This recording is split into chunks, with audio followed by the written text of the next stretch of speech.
স্বর্ণফুলী গ্রামে শঙ্কর নামে এক গরিব কাঠুরে বাস করত। সারা দিন খুব পরিশ্রম করে জঙ্গল থেকে কাঠ কেটে তা বিক্রি করে অতি কষ্টে তার সংসার চলত। একদিন কাঠ বিক্রি করে ফেরার পর, তুমি এলে? কিছু কি এনেছো? বাড়িতে তো কিছুই নেই। না গো, তেমন কিছুই আনতে পারিনি। এই অল্প একটু চাল এনেছি, এই দিয়ে যা হোক একটু চালে ডালে ফুটিয়ে দাও। কিন্তু এভাবে আর কতদিন চলবে বলো তো? আমরা তো ঠিক করে খেতেই পাই না। তুমি অন্য কিছু একটা কাজের ব্যবস্থা করো, না হলে তো আমরা না খেতে পেয়ে মারা যাব। ঠিক আছে, তুমি এখন আমায় কিছু খেতে দাও, একটু বিশ্রাম নিয়ে আমি আবার জঙ্গলে যাব। আচ্ছা ঠিক আছে, তুমি হাত মুখ ধুয়ে নাও। এই বলে মালতী চলে যায় ভাত রাঁধতে। আর অন্যদিকে শঙ্কর একটু বিশ্রাম নিতে থাকে। কিছুক্ষণ বাদে, কই গো, ভাত বেড়েছি, খেতে এসো। হ্যাঁ আসছি, কই দাও দেখি কি রেঁধেছো। এরপর খাওয়া দাওয়া শেষ করে শঙ্কর কুঠার হাতে কাঠ কাটতে চলে যায়। হঠাৎ রাস্তায় গ্রামের মোড়লের সঙ্গে তার দেখা হয়। কিরে শঙ্কর, এই ভর দুপুরে কুটার হাতে কোথায় চললি? আগে বাবু, আমি কাঠ কাটতে জঙ্গলে যাচ্ছি। ও আচ্ছা, শোন, কাল আমার বাড়িতে একটা অনুষ্ঠান আছে, কিছু কাঠ লাগবে, দিতে পারবি? কথাটা বলার জন্য তোকে ডেকে পাঠাতাম, তা ভালোই হলো, তোর সঙ্গে রাস্তায় দেখা হয়ে গেল। আগে হ্যাঁ বাবু, দিতে পারবো। তা কতটা কাঠ লাগবে? তা প্রায় 4-5 বোঝা তো লাগবেই। ঠিক আছে বাবু, আমি জঙ্গল থেকে একদম শুকনো ভালো কাঠ এনে দেব। ঠিক আছে, তাহলে আজ সন্ধ্যের মধ্যেই কাঠগুলো বাড়িতে পৌঁছে দিস। আগে হ্যাঁ বাবু, আপনি নিশ্চিন্ত থাকুন। এই বলে শঙ্কর জঙ্গলের দিকে চলে যায় ও মোড়ল মশাই বাজারের দিকে যেতে থাকে। মোড়ল মশাই খিটখিটে মেজাজের লোক। ঠিক সময় মতো কাঠ পৌঁছে দিতে না পারলে তার কপালে যে শাস্তি নিশ্চিত, এই ভেবে শঙ্করের দুশ্চিন্তা হতে থাকে। আজ কাঠগুলো ঠিক সময় মতো দিতে পারলে বেশ কিছু টাকা পাবো, যা দিয়ে মনের খুশিতে বাজার করে বাড়ি নিয়ে যেতে পারবো। বেশ কিছুক্ষণ কাঠ কাটার পর কাঠগুলি বোঝা বেঁধে মোড়ল মশাইয়ের বাড়ির দিকে যেতে থাকে। বাবু, কাঠগুলো কোথায় রাখবো? যদু, কাঠগুলো কোথায় রাখবে একটু দেখিয়ে দে তো। এই যে এখানে রাখো। বাবু, যদি অভয় দেন তবে একটা কথা বলি, দয়া করে আমার পারিশ্রমিকটা যদি দিতেন তাহলে বড় উপকার হতো। তাহলে আজ একটু বাড়িতে ভালো মন্দ খেতে পারতাম। হ্যাঁ হ্যাঁ ঠিক আছে, যদু ওর টাকা দিয়ে দে তো। মোড়ল মশাই 5 টাকা দেয়। শঙ্কর তাই দিয়ে খুশি মনে বাজারের দিকে চলে যায়। বাজারে গিয়ে বড় একখানি মাছ নিতে হবে। মাছ আছে গো, ভালো মাছ। ভোলা ভোলা, দে দেখি একখানা বড় দেখে রুই মাছ দে তো। হ্যাঁ গো দাদা, সব মাছগুলোই টাটকা, তোমার যেটা খুশি সেটা নাও। দে, এইটা দে, এটা দে দেখি। শঙ্কর আরো কিছু ভালো ভালো বাজার করে বাড়িতে ফিরল। কই গো গিন্নি, দেখো আজ কত কিছু বাজার করে এনেছি। আজ এত দেরি হলো তোমার? আরে তুমি বাজারটা ধরো, বলছি। গিন্নি, আজ ঠাকুর একটু মুখ তুলে চেয়েছে গো। মোড়ল মশাইয়ের বাড়িতে কাঠ দিয়ে বেশ কিছু টাকা পেয়েছি, তা দিয়ে এত সব বাজার করে এনেছি। ঠিক আছে, বাজারের থলেটা দাও তো, আর তুমি হাত মুখটা ধুয়ে এসো। আজ রান্নাটা জব্বর হয়েছে। হ্যাঁ, যা বলেছ। আজ তো হলো, কিন্তু কাল দিনটার কি হবে? এইভাবে ঠিক আর কতদিন চলবে বলো তো? কি যে করি বলো তো, আমি তো আর তেমন কোনো কাজ পারি না। বলছি শোনো, তুমি কাটকাটাটা বাদ দিয়ে নতুন একটা ব্যবসা করো। ব্যবসা? ব্যবসা করব তো পুঁজি কোথায়? মোড়ল মশাইয়ের কাছে কিছু টাকা ধার চাইলে হতো না? উনি কি ধার দিতে চাইবেন? তুমি অনুরোধ করে একবার বলে তো দেখো, ঠিক দেবেন। আর যদি টাকা দেয় তবে কিসের ব্যবসা করা যায় বলো তো? শোনো, আমি চপ বানাতে তো ভালোই পারি, চপের ব্যবসা করলে কেমন হয়?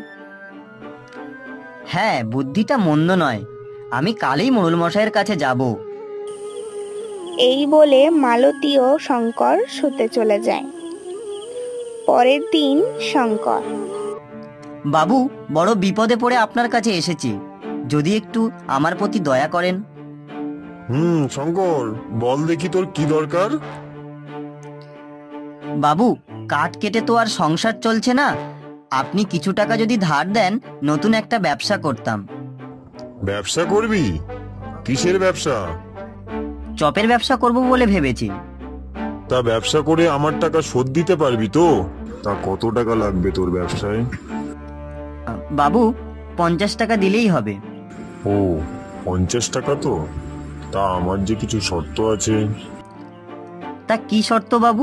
আমি সব শর্তে রাজি আছি। 50 টাকার সুদ সহ আমায় 60 টাকা দিতে হবে।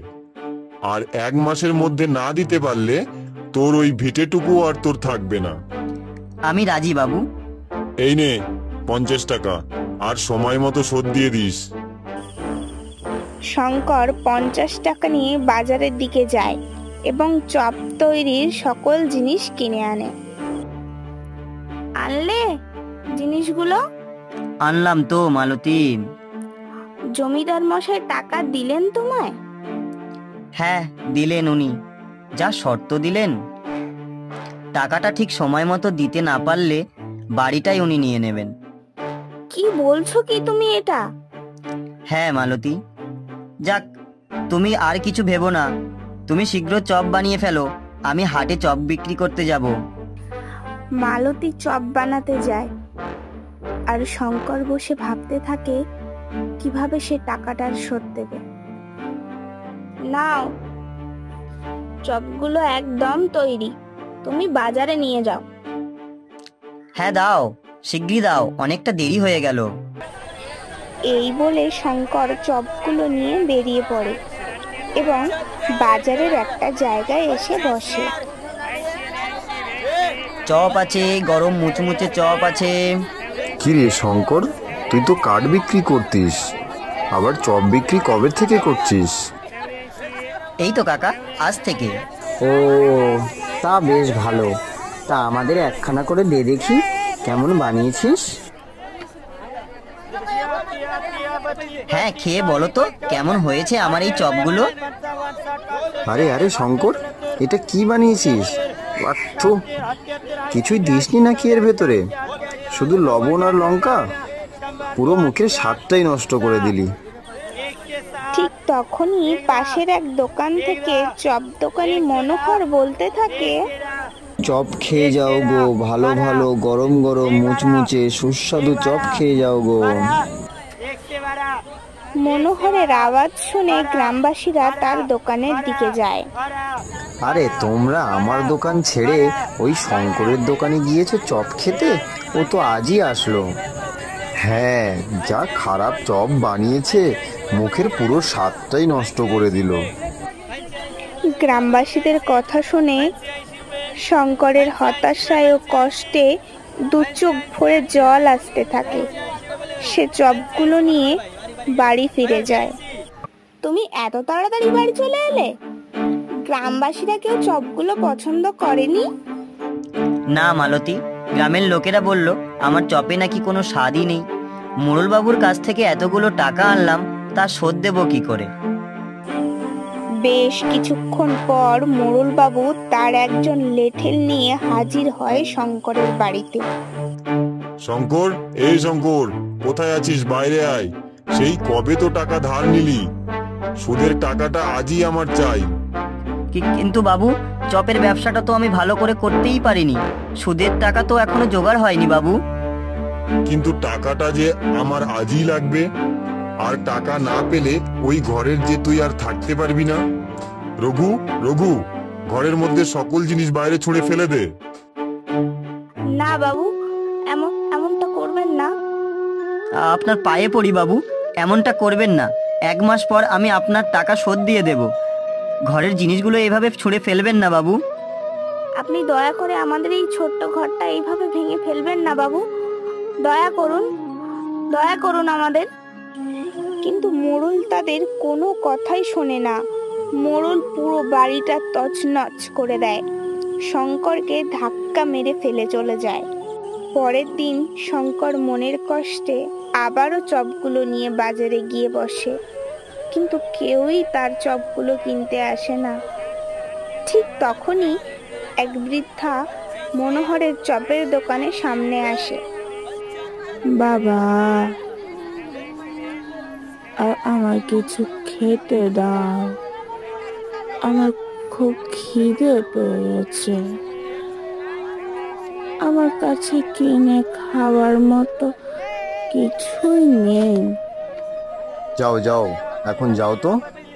এখন কোনো খাবার হবে না, এখনো তো বউনিই হয়নি, কোথার থেকে যে সব চলে আসে।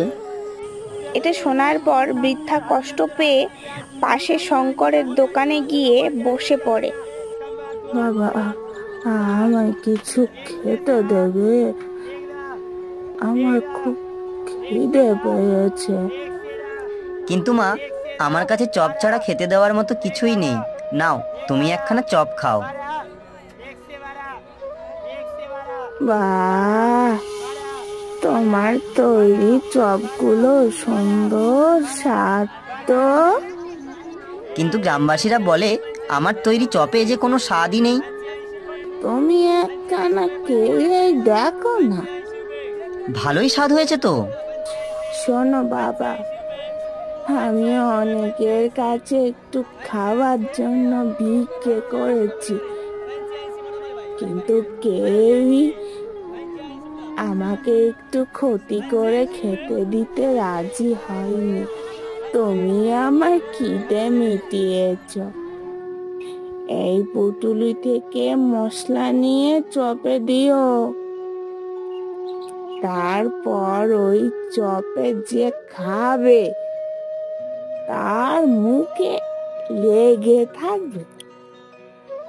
কিন্তু বাবা, হিংসা ভরা মন নিয়ে এই পুটুলির মশলা ব্যবহার করতে যেও না, তাহলে এই মশলার গুণ নষ্ট হয়ে যাবে।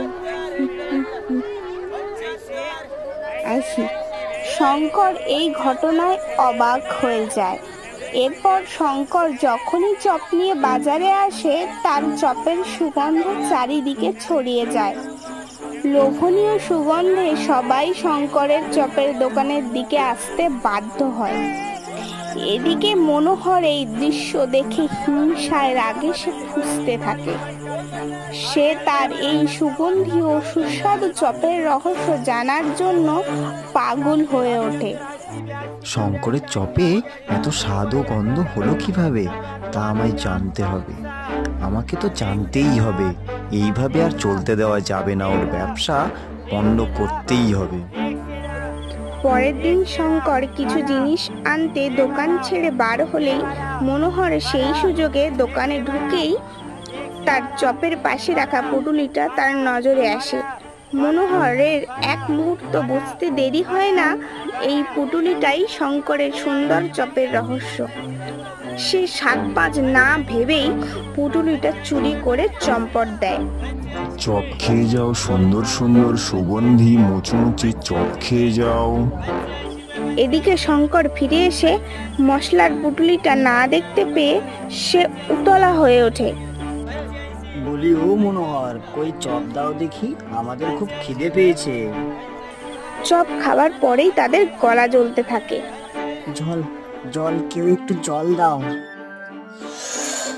জ্বলে গেল, গলা জ্বলে গেল। এটা চপ নাকি মানুষ মেরে ফেলার পরিকল্পনা? একটু জল দাও, কেউ একটু জল দাও। সকল গ্রামবাসীরা মনোহরকে ধরে মারতে থাকে। শঙ্কর সেখানে এসে, এই তো আমার মশলার পুটলিটা। তুমি চুরি করেছো মনোহর? তোমার এত হিংসে, ছি! মার মার, বেটাকে আরো মার। শেষমেশ চুরি। ওকে ছেড়ে দাও, আর মেরো না। ও ওর কাজের যথেষ্ট শাস্তি পেয়েছে। এরপর মনোহর লজ্জায় বাড়ি ফিরে আসে। এদিকে শঙ্করেরও ব্যবসা রমরমিয়ে চলতে থাকে। গিন্নি, আজ আর আমাদের কোনো কষ্ট নেই। হ্যাঁ, তা যা বলেছো। মোড়ল মহাশয়ের টাকাটা শোধ দিতে পেরেছি, দুবেলা দুমুঠো খেতে পারছি। আর চিন্তা কি বলো গিন্নি? হ্যাঁ, ওই বৃদ্ধা আমাদের অনেক উপকার করলেন। ভগবান যা করে মঙ্গলের জন্য করে, কি বলো?